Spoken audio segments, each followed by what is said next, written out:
ನಮಸ್ಕಾರ ಸ್ನೇಹಿತರೆ, ಇಬ್ಬನಿ ನ್ಯೂಸ್ಗೆ ಸ್ವಾಗತ. ಹಡಗಲಿಯಲ್ಲಿ ರಾಷ್ಟ್ರೀಯ ಗ್ರಂಥಾಲಯ ಸಪ್ತಾಹ. ಹೂವಿನ ಹಡಗಲಿ ಓದುವ ಹವ್ಯಾಸ ಬೆಳೆಸಿಕೊಳ್ಳಿ ಎಂದು ತಾಲೂಕು ಪಂಚಾಯಿತಿ ವ್ಯವಸ್ಥಾಪಕರಾದ ಬಿಎಂ ಶ್ವೇತಾ ಅಭಿಮತ ವ್ಯಕ್ತಪಡಿಸಿದರು. ಪಟ್ಟಣದ ಸಾರ್ವಜನಿಕ ಗ್ರಂಥಾಲಯದಲ್ಲಿ ಶನಿವಾರ ಶಾಖಾ ಗ್ರಂಥಾಲಯ, ಬೀಚಿ ಗ್ರಂಥಾಲಯ ಬೆಂಬಲಿಗರ ಬಳಗ, ತಾಲೂಕು ಗ್ರಾಮ ಪಂಚಾಯಿತಿ ಮೇಲ್ವಿಚಾರಕರ ಸಂಘದ ವತಿಯಿಂದ ಆಯೋಜಿಸಿದ್ದ ಗ್ರಂಥಾಲಯ ಸಪ್ತಾಹ 2025 ಕಾರ್ಯಕ್ರಮಕ್ಕೆ ಚಾಲನೆ ನೀಡಿ ಮಾತನಾಡಿದರು. ಗ್ರಾಮೀಣ ಪ್ರದೇಶಗಳಲ್ಲಿ ಪ್ರತಿ ಗ್ರಾಮ ಪಂಚಾಯಿತಿಯಲ್ಲಿ ಅರಿವು ಕೇಂದ್ರ ಸ್ಥಾಪಿಸಲಾಗಿದೆ. ಮಕ್ಕಳು, ಯುವಕರು, ಮಹಿಳೆಯರು ಹೆಚ್ಚು ಓದಲು ಸೂಕ್ತ ವಾತಾವರಣ ನಿರ್ಮಾಣವಾಗಿದೆ ಎಂದು ತಿಳಿಸಿದರು. ಯುವ ಮುಖಂಡ ಪುನೀತ್ ದೊಡ್ಡಮನಿ ಮಾತನಾಡಿ, ಸ್ಪರ್ಧಾತ್ಮಕ ಪರೀಕ್ಷೆಗೆ ತಯಾರಾಗುವ ವಿದ್ಯಾರ್ಥಿಗಳಿಗೆ ಶೀಘ್ರದಲ್ಲೇ ಶಾಸಕರ ನೇತೃತ್ವದಲ್ಲಿ ಮೊದಲ ಸುಸಜ್ಜಿತ ಮಹಡಿಯನ್ನು ಓದುಗರಿಗೆ ಒದಗಿಸಲಾಗುವುದು ಎಂದರು. ಬೀಚಿ ಗ್ರಂಥಾಲಯ ಬೆಂಬಲಿಗರ ಬಳಗದ ಅಧ್ಯಕ್ಷ ಸುರೇಶ್ ಅಂಗಡಿ ವಾರಪೂರ್ತಿ ವಿವಿಧೆಡೆ ಓದು ಜನಮೇಜಯ ಅಭಿಯಾನದಲ್ಲಿ ಪುಸ್ತಕ ವಿತರಿಸಲಾಗುವುದು ಎಂದರು.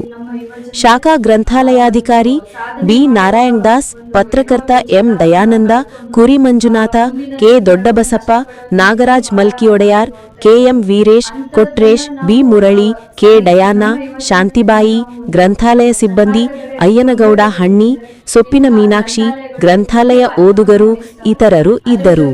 ಈ ಗ್ರಂಥಾಲಯಗಳನ್ನ ನೀವು ಎಷ್ಟು ರೀತಿಯಾಗಿ ಸದುಪಯೋಗ ಪಡಿಸ್ಕೊಳ್ತೀರಿ ಅನ್ನೋದು ಕೂಡ ಇಲ್ಲಿ ಮುಖ್ಯವಾಗುತ್ತೆ.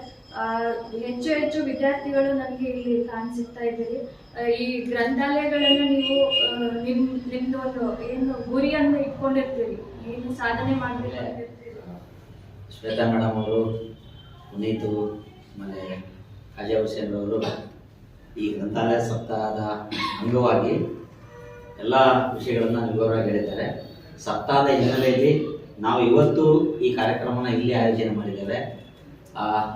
ವಿದ್ಯಾರ್ಥಿ ನಿಲಯಗಳಿಗೆ ಹೋಗಿ ಮತ್ತು ಹೈಸ್ಕೂಲ್ಗಳಿಗೆ ಹೋಗಿ ಗ್ರಾಮ ಪಂಚಾಯಿತಿ ವ್ಯಾಪ್ತಿಯಲ್ಲಿ 2 ಹಳ್ಳಿಗಳಿಗೆ ನಾವು ಆಯ್ಕೆ ಮಾಡ್ಕೊಂಡಿದ್ದೇವೆ. ಇಡೀ ಇವತ್ತಿಂದ ಹಿಡಿದು 20ನೇ ತಾರೀಕಿನವರೆಗೂ ಈ ಕಾರ್ಯಕ್ರಮ ಮುಂದುವರಿಯುತ್ತೆ. ನಾವು ಹಾಸ್ಟೆಲಿಗೆ, ಹೈಸ್ಕೂಲಿಗೆ ಹೋಗೋ ಉದ್ದೇಶ ಇಷ್ಟೇ, ಅಲ್ಲಿರುವಂಥ ವಿದ್ಯಾರ್ಥಿಗಳಿಗೆ ಒಂದಿಷ್ಟು ಪುಸ್ತಕ ಕೊಡೋದ್ರ ಮೂಲಕ ಓದುವನ್ನ ಹವ್ಯಾಸವನ್ನು ಬೆಳೆಸೋದ್ರ ಕಡೆಗೆ ಒಂದು ಯೋಚನೆ ಮಾಡಿದ್ದೀವಿ. ಗ್ರಾಮ ಪಂಚಾಯಿತಿ ಮೇಲ್ವಿಚಾರಕರು ಅವರ ವ್ಯಾಪ್ತಿಯಲ್ಲಿ ಸುಮಾರು 27 ಅರಿವು ಕೇಂದ್ರಗಳಿದ್ದಾವೆ.